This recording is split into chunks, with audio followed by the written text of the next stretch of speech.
Students, तो जैसा कि आप देख चुके हैं कि हमने अपना टॉपिक नंबर 1 के बारे में दैट इज़ गुणनखंड और गुणज के बारे में डिस्कशन किया था। तो हमने ये पढ़ा था कि जो गुणनखंड है वो क्या होते हैं और हमने ये देखा था कि जो गुणज हैं वो क्या होते हैं।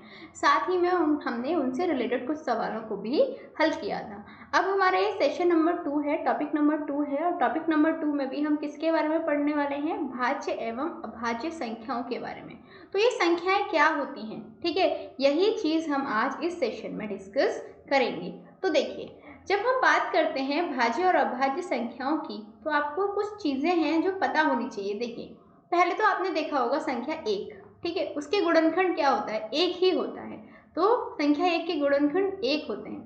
संख्या 2 के गुणनखंड 1 और 2 होते हैं। 3 के गुणनखंड 1 और 3 होते हैं। सेम 6 पे आएंगे तो 1 2 3 6 होते हैं। जब आएंगे 9 पे तो हम देखेंगे 1 और 9, ये संख्या 9 के गुणनखंड है। 11 को देखिए, 1 और 11 11 के गुणनखंड है। 12 के गुणनखंड क्या है? 1 2 3 4 6 12। तो देखा, हमने देखा कि अलग अलग संख्याओं के गुणनखंडों की संख्या अलग अलग है। किसी का 1 गुणनखंड है तो किसी के 2 गुणनखंड हैं, किसी के 3 गुणनखंड हैं, किसी के 4 हैं, किसी के 6 हैं, किसी के 8 10 12 भी गुणनखंड हो सकते हैं। तो इन चीज़ों से हमें क्या समझ में आता है? इसी चीज़ से हमें भाज्य और अभाज्य संख्याओं के बीच का अंतर समझ आता है। अब हम देखते हैं वो अंतर क्या है। देखिए, भाज्य संख्याएं क्या होती हैं, सबसे पहले हम ये चीज़ डिस्कस करते हैं। तो देखिए, कुछ संख्याएं जैसे 2 3 5 7 11, ये संख्याएं ऐसी हैं जिनके ठीक 2 गुणनखंड होते हैं। एक तो वो संख्या होती है स्वयं, ठीक है, और एक होता है नंबर 1। जैसे देखो, 2 के यदि हमने गुणनखंड किए तो क्या है? 1 और 2। 3 के गुणनखंड किए तो क्या है? 1 और 3। 5 के किए तो 1 और 5। 7 के किए तो 1 और 7। 11 के किए 1 और 11। तो कहने का मतलब ये है कि यदि हम किसी संख्या, इन संख्याओं के गुणनखंडों को देखेंगे तो हम ये पाएंगे कि वो जो गुणनखंड है वो या तो वो संख्या खुद है या फिर एक है, संख्या एक है। तो वे संख्याएं जिनके गुणनखंड एक और स्वयं वही संख्या होती है, ठीक है, एक और स्वयं वही संख्या होती है, तो ऐसी संख्याएं क्या कहलाती हैं? अभाज्य संख्याएं कहलाती हैं। ऐसी संख्याओं को ही हम क्या कहते हैं?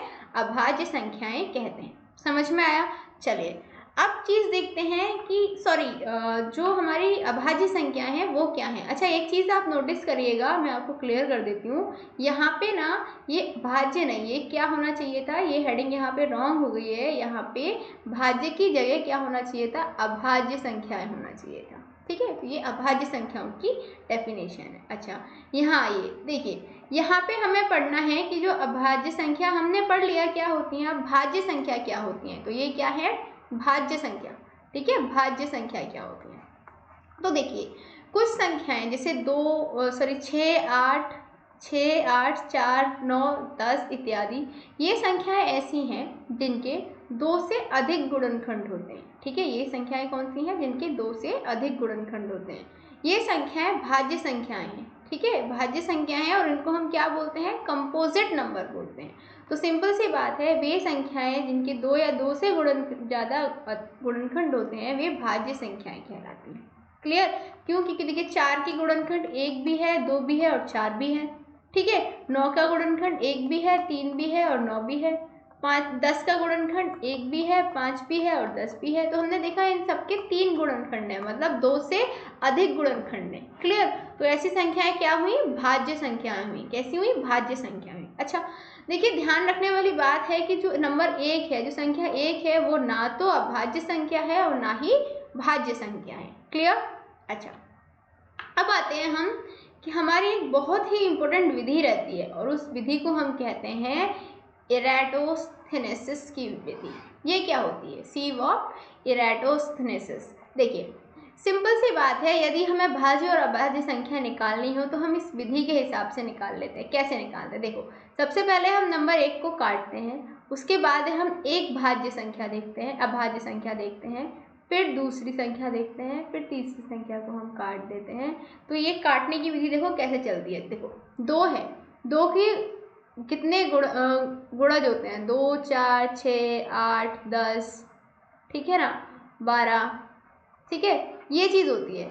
अच्छा, एक चीज़ आप देखो, 2 3 5, 7, ठीक है, 11, 13, 16, ये चीज़ जो है हमारी क्या है, ये सब हमारी अभाज्य संख्याएं हैं। बाकी जो संख्या है वो हमारी भाज्य संख्या है। और ये हमने निकाला कैसे, ये हमने ऐसे निकाला कि सपोज करो हमने 2 का टेबल पढ़ा, तो 2 को करो सर्कल, और उसके बाद में 2 के बाद में जितने भी 2 के उसमें टेबल में आते हैं वो सारी संख्याओं को हमने क्रॉस कर दिया। फिर 3 का पड़ा टेबल, 3 पे करा सर्कल, और 3 के टेबल में जितनी भी संख्याएं आती हैं उन्हें हम क्रॉस करते चले गए। फिर 5 पे किया सर्कल, और 5 के उसमें जितनी भी संख्याएं आती हैं उन पे हम क्रॉस लगाते चले गए। तो जितनी संख्याओं पे क्रॉस लगे हुए हैं, जितनी संख्याओं पे क्रॉस लगे हुए हैं, ये संख्या हमारी भाज्य संख्याएं हैं। जबकि जितनी संख्याओं पे हमारे सर्कल लगे हुए हैं, ये संख्याएं हमारी कैसी हैं, अभाज्य संख्याएं हैं। ठीक है, समझ में आया? ओके। अब आती है बात कि सबसे छोटी अभाज्य संख्या कौन सी है। 15 से छोटी, 15 से सभी छोटी अभाज्य संख्याओं के बारे में लिखना है हमें। देखिए, 15 से सभी छोटी अभाज्य संख्याओं के बारे में हमें लिखना है। तो देखिए, छलनी विधि से प्राप्त उपयुक्त सारणी को देखकर, देखिए यहाँ पे ऐसे इसलिए लिखा हुआ है क्योंकि अभी हमने टेबल पढ़ी थी और वहाँ पे हमने देखा था कि जो सिव ऑफ इरास्थोनिथिसिस की जो हमारी विधि थी उसको हम क्या कह सकते हैं, छलनी विधि कहते हैं। वहाँ से हमने देखा कि 15 से छोटी सबसे अभाज्य संख्याएं कौन सी हैं। देखिए अब मैं आपको दिखाती हूँ 15 से छोटी अभाज्य संख्याएं कौन सी हैं। ये है हमारा 15, ठीक है, ये है हमारा 15। अब देखो यहाँ 15 से छोटे कौन कौन से सर्कल हैं। 15 से छोटे देखिए 13, 11, 7, 5, 3, 2। तो सिंपल सी बात है कि जो हमारी संख्याएं हैं दैट इज ये हमारा 15 से छोटी जो भी हमारी संख्याएं होंगी, जितनी भी हमने अभी देखी, वो सब कैसी होंगी, वो सब अभाज्य संख्या होंगी। मतलब 2, 3, 5, 7, 11 और 13 ये सब 15 से छोटी अभाज्य संख्या हैं। कैसी हैं? 15 से छोटी अभाज्य संख्याएं। समझ में आया? Very good. अच्छा, अब नेक्स्ट आते हैं। देखिए जो संख्या 2 के मल्टीपल है उन्हें सम संख्या कहा जाता है। क्लियर? सम और विषम संख्या भी आपने बहुत सुना होगा। एक संख्या होती है सम और दूसरी संख्या होती है विषम। इनमें क्या डिफरेंस होता है ये भी मैं आपको समझा देती हूँ।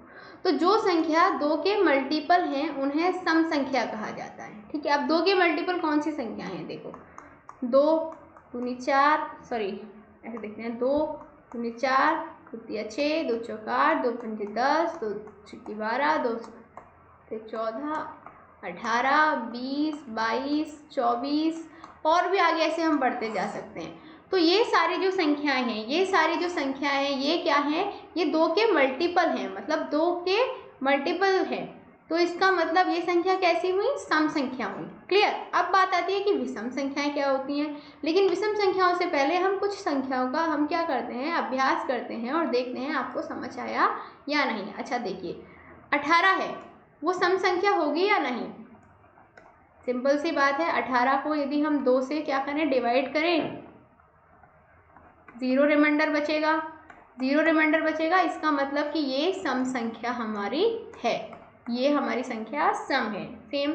अच्छा 28 देखो, 28 में भी 2 का हमने भाग किया, फिर यहाँ पे 2 चौक 8, रिमाइंडर बचा 0। तो क्या हुआ कि 28 भी हमारी कैसी संख्या है? सम संख्या है। अच्छा 128 देखो, इसको भी हम क्या करेंगे, 128 में भाग करेंगे 2 का, 2 छिक्का 12 बचा 8, 2 चौक 8। इसका मतलब क्या हुआ? रिमाइंडर हमारा कितना बच रहा है? 0 बच रहा है। 0 बच रहा है, इसका मतलब कि हमारा 128 जो है वो भी कैसी संख्या है? सम संख्या है। ठीक है, कोई भी एग्जाम्पल लेके देखो आप। जैसे हम लिखते हैं 13। अब देखो 13 को हम 2 से भाग देंगे, तो हम देखेंगे कि 2 छिक्की 12 बचा 1। तो रिमाइंडर 0 नहीं है, रिमाइंडर हमारा कितना आ रहा है? 1 आ रहा है। इसका मतलब क्या हुआ कि ये सम संख्या नहीं है। समझ आया? क्यों नहीं है? क्योंकि यहाँ पे ये 2 से विभाज्य नहीं हो रही। तो जो संख्याएं 2 से विभाज्य हो जाएं या फिर दो संख्याएं जो 2 का मल्टीपल हो, वो संख्याएं कैसी होती हैं? सम संख्याएं होती हैं। अच्छा, विषम संख्याओं के बारे में पढ़िए। देखिए तो देखिए वह संख्या जो 2 के मल्टीपल नहीं है, ठीक है, वो संख्या जो 2 के मल्टीपल नहीं है वो संख्या कैसी होती है, विषम संख्याएं होती हैं। जैसे देखिए 1, 3, 5, 7, 9, 11, ये सब संख्या कैसी है, विषम है। विषम का मतलब क्या हुआ, विषम का मतलब ये हुआ कि जब हम इन संख्याओं में भाग लगाएंगे 2 का तो जो रिमाइंडर होगा वो 0 नहीं आएगा।